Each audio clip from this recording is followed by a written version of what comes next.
Insidious the last की 2018 को dislike या लाइक कर दें। तो इस फिल्म के शुरू होते ही सन 1953 से हमें एक घर दिखाया जाता है और ये घर था एलिस का, यानी कि मेरा। तो इस फिल्म में आपको एलिस का कैरेक्टर मैं खुद को बताऊंगी। एलिस यानी कि मैं अपने मॉम डैड के साथ इस घर में रहा करती थी। मेरे अंदर ऐसी पावर्स थी जिससे मैं आत्माओं को देख सकती थी। एक दिन मैं अपने भाई के साथ अपने कमरे में गई जहाँ पर हमारे खिलौने बिखरे हुए थे। मैंने अपनी मॉम को बताया कि ये सारे काम वही बच्चे की आत्मा करती है जो हमारे घर में रहती है। मेरी मॉम जानती थी कि मेरे अंदर एक खास पावर, एक ताकत है, मगर मेरे डैड मेरी किसी बात पर कभी यकीन नहीं करते थे। वो समझते थे कि मैं बस डराने के लिए सबको झूठ बोल रही हूँ। मेरे भाई ने मेरी मॉम को कहा मुझे रात को डर लगता है, तो मेरी मॉम ने मेरे भाई को एक सीटी दी और ये कहा कि जब भी तुम्हें डर लगे तुम ये सीटी बजा देना, मैं तुम्हारे पास आ जाऊंगी। जब मैं और मेरा भाई सो रहे थे तभी हमारे कमरे में उसी बच्चे की आत्मा आई जो हमेशा हमारे खिलौने बखेर दिया करती थी। उसे मेरे भाई ने देख लिया। मेरी मॉम जो उसे सीटी देकर गई थी वो उसे बहुत ढूंढता रहा मगर वो उसे कहीं पर भी ना मिली। वो डर से चिल्लाने लगा था। उसकी आवाज सुनने के बाद मेरे डैड वहाँ पर आ गए और मुझसे पूछा क्या तुमने फिर से कोई आत्मा देखी है, जिस पर मैंने हाँ बोला। तब मेरे डैड मुझे नीचे ले गए और बहुत मारा। बेसमेंट में बंद कर दिया था क्योंकि वो मेरे बारे में ये जानते थे कि मैं जानबूझकर ये सब कुछ करती हूँ। मैं लोगों को डराती हूँ क्योंकि मेरे डैड मेरी इन हरकतों की वजह से तंग आ चुके थे कि मुझे भूत प्रेत आत्माएं नजर आती हैं। तभी अचानक से वहाँ पर बेसमेंट की लाइट बंद हो गई और तभी मुझे वहाँ से एक आवाज आई जो मुझसे कह रही थी कि अगर तुम्हें रोशनी चाहिए तो तुम्हें ये दरवाजा खोलना होगा। दूर एक दरवाजे से जो बेसमेंट में बना हुआ था उसके सुराख से रोशनी बाहर आ रही थी और ये आवाज भी मुझे वहीं से आई। वहाँ पर उस दरवाजे की चाबी भी थी। मैंने उस दरवाजे को खोल दिया जो मेरी बहुत बड़ी गलती थी। उस दरवाजे से एक शैतानी आत्मा बाहर आई और उसने मुझ पर अपना कंट्रोल कर लिया और उस चीज ने वहीं पर मेरी मॉम को भी मार दिया। जिसके बाद वक्त गुजरता गया, मैं बड़ी हो गई और अपनी मॉम की मौत का कसूरवार खुद को समझती थी। एक दिन मैंने अपने घर पर एक लड़की को देखा जो बहुत अजीब हुलिये में थी। मतलब वो एक आत्मा थी जो बस मुझे ही नजर आ रही थी। मैंने इस बारे में अपने डैड को बताना चाहा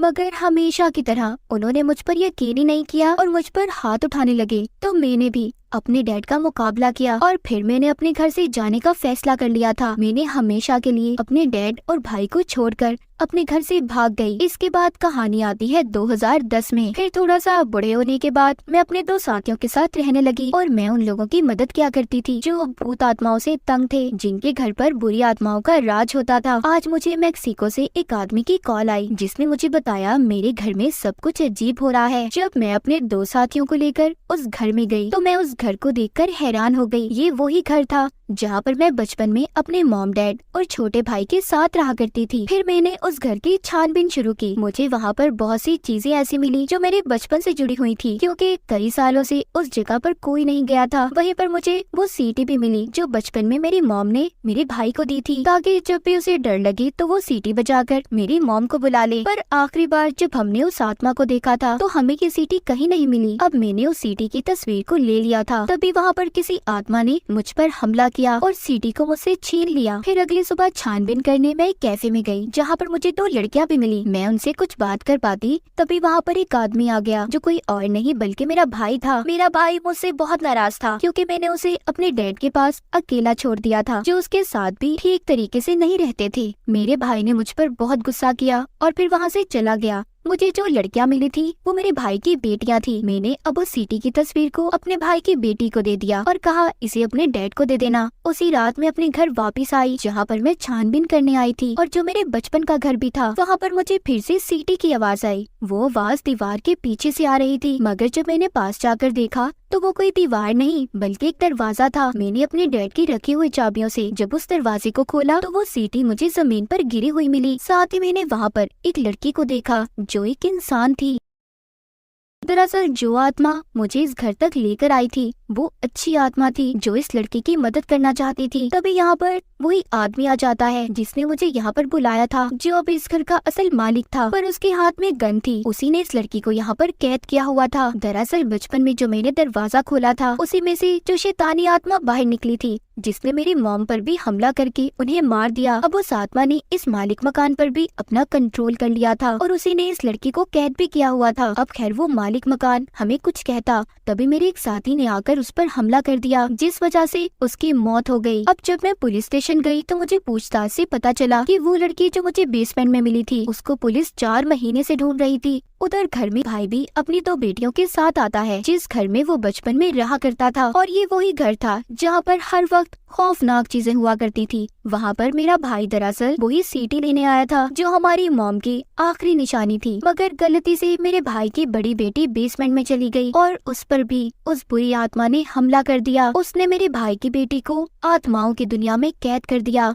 जिससे असल दुनिया में वो कोमा में चली गई। अब मैं अपने भाई की बेटी को बचाने के लिए कुछ भी करने को तैयार थी। अब जब मैंने छानबीन की तो मेरे सामने सारी सच्चाई आ गई। मुझे यहाँ पर पता चला आज से कुछ साल पहले जब मैंने बचपन में दरवाजा खोला था जिसमें से बुरी आत्मा आजाद हुई जो दूसरी दुनिया से आई थी। उसने मेरी मॉम को मारने के बाद मेरे डैड पर अपना कंट्रोल कर लिया, जिसके बाद मेरे डैड बुरे काम करने लगे। वो लड़कियों को पकड़कर उन्हें कैद कर देते और फिर मार देते थे। आखिरी बार मैंने अपने घर को छोड़ने से पहले जिस लड़की को अपने घर पर देखा था वो कोई आत्मा नहीं थी बल्कि एक लड़की थी, एक इंसान जिसको मेरे डैड ने ही कैद किया हुआ था। अब सब कुछ सच जानने के बाद मुझे अपने भाई की बेटी को हर हाल में बचाना था और दूसरी दुनिया से वापस लाना चाहती थी। अब खैर मैंने जब छानबीन शुरू की तो मुझे एक संदूक मिला। जैसे ही मैंने उसे खोला बहुत अजीब था। वो बुरी आत्मा जो दूसरी दुनिया से आई थी उसने मेरे गले को पकड़ लिया और मेरी भी आत्मा को अपने साथ दूसरी दुनिया में ले गई। फिर मैंने उस दुनिया में अपना बचपन देखा। छोटी एलिस ने मुझे बताया कि वो आत्मा जो हमारी दुनिया में है उसे की फेस कहा जाता है, जिसके पास हमारी दुनिया और दूसरी दुनिया की चाबियां हैं। तभी वो आत्मा पीछे से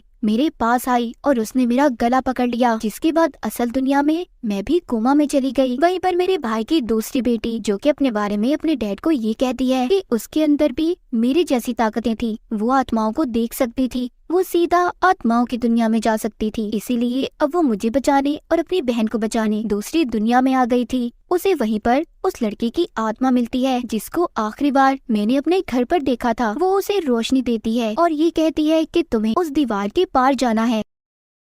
उस दरवाजे के पार आ गई थी जहाँ पर बहुत सारे जेल बने हुए थे। उसी एक जेल में उस आत्मा ने मुझे भी कैद किया हुआ था। वहीं पर मैंने देखा एक जेल में से मेरे डैड बाहर आते हैं और उसी की फेस आत्मा ने मेरे जेल को भी खोल दिया और मुझे ये कहा जाओ अपने बचपन का बदला लो अपने डैड से, क्योंकि वो मेरे साथ हमेशा से बुरा सलूक किया करते थे। मुझे गुस्सा आ गया और यहाँ पर मैंने यानी कि एलिस ने अपने डैड को ऐसे मारा जैसे वो मुझे बचपन में मारा करते थे। पर जब मैं ऐसा कर रही थी तो कीफेस आत्मा को ताकत मिल रही थी, क्योंकि जब जब इंसानों के बीच नफरत बढ़ती है तो उसी कीफेस आत्मा यानी उस शैतान को ताकत मिला करती थी। और जब मेरे भाई की बेटी यहाँ पर आई तो उसने मुझे मेरे डैड को मारने से रोका और मेरे स्टिक को भी लेकर तोड़ दिया जिससे मैं अपने डैड को मार रही थी। मैंने देखा कि कीफेस ने मेरे भाई की बेटियों की आत्माओं को कैद किया हुआ है। मैंने उससे यहाँ पर एक सौदा किया कि वो मेरे भाई की बेटियों को छोड़ दे और मुझे मारकर यहाँ पर मेरी आत्मा को कैद कर ले। ये सुनकर वो कीफेस शैतानी आत्मा मुझे मारने लगी और साथ ही साथ मेरे भाई की बेटी को भी मार रही थी जिसे उसने पहले पकड़ा था। उधर असल दुनिया में उसका जिस्म भी खत्म हो रहा था।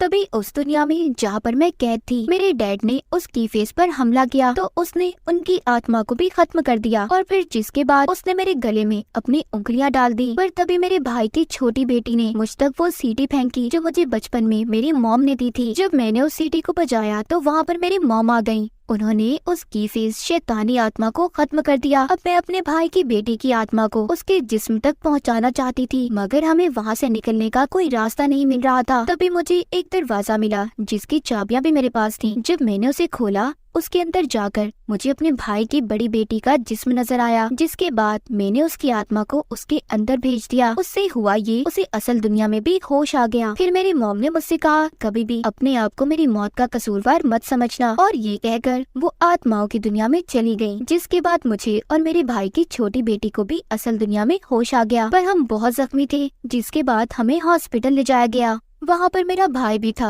मैंने उसे वो सीटी दी जो हमारी मॉम ने हमें बचपन में दी थी। हम दोनों एक दूसरे के गले लग गए और अपनी मॉम को याद करने लगे। जिसके बाद एक रात जब मैं सो रही थी तो मुझे एक ख्वाब आया जिसमें मैंने एक घर में छोटे बच्चे को देखा जो अपने बेड पर सो रहा था। तभी उसकी खिड़की पर उसने एक लाल चेहरे को देखा जिसको मैं भी सपने में देखकर डर गई और मेरी आँख खुल गई। तभी मुझे एक कॉल आई जो उसी बच्चे की मॉम की थी। उनका बेटा कोमा में जा चुका था और ये बात अब मैं खुद भी जानती थी क्योंकि बचपन में उस बच्चे के डैड ने मेरी मदद की थी, मुझे आत्माओं से बचाया था और अब उसे बचाने की मेरी बारी थी। क्या पता उसकी आत्मा भी दूसरी दुनिया में कैद हो गई हो। क्या मैं इस बात का पता चला पाऊंगी? क्या राज होगा इस कहानी के पीछे? तो इसी सस्पेंस के साथ इस मूवी की कहानी यहीं पर खत्म हो जाती है।